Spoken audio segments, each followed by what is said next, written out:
નમસ્કાર મિત્રો, મારો આજનો વિષય છે મારી વાલી દીકરી મોટી થઈ गई। इस भाग दौड़ भरी जिंदगी में हम कुछ यूं खो गए, सबका ख्याल रखते रखते हम खुद को ही भूल गए। બસ આવી જ કંઈક કહાની, આવી જ કંઈક જિંદગી હોય છે એક દીકરીની। દીકરી ક્યારેય નાનકડી ઢીંગલીમાંથી એના નવ રૂપને ભજવી જાય છે, આ સંસારમાં રહી પોતાની બધી જવાબદારીઓ પૂરી કરી જાય છે, આપણને ખબર પણ નથી પડતી। તો આ જ વિષય પર મેં મારી એક કૃતિ લખી છે, એક કવિતા લખી છે, નાનકડો પ્રયાસ કર્યો છે। આશા કરું છું આપને પસંદ આવશે। કે છમછમ ઝાંઝરીનો રણકાર કરતી, હસતી રમતી એ લક્ષ્મી મારી ઢીંગલી। છમછમ ઝાંઝરીનો રણકાર કરતી, હસતી રમતી એ લક્ષ્મી મારી ઢીંગલી। ખાટી મીઠી નોકઝોક પછી રડાવતી, ને છાનો રાખી પોતે રડતી એ મારી બહેની।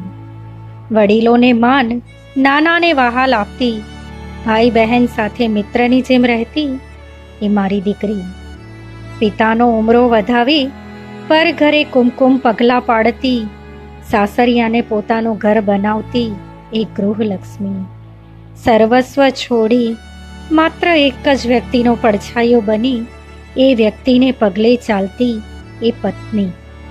નણદીને બેન, દિયરને ભાઈ કરતી, મનગમતી વાનગી બનાવતી એ ભાભી। ખુદ મૃત્યુના ખોળે સૂઈને પીડાથી કણસતી, નવા જીવને જીવન આપતી એ મા। માતૃત્વની મૂર્તિ।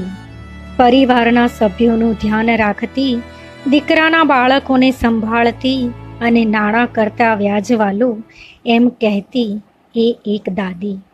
મિત્રો, આ હતી એક દીકરીની, એક નારીની, એક સ્ત્રીની ઓળખ, કે એક જન્મ લઈને લક્ષ્મી સ્વરૂપે કોઈકના ઘરે અવતરે છે, ત્યારબાદ કોઈકના કુળની એ ભાણેજી થાય છે તો મામાના ઘરને ઉજાળે છે, ત્યારબાદ પર ઘરે જઈ ને પતિના પડછાયે ચાલી પતિના ઘરને, પતિના કુળને એનું નામ દીપાવે છે।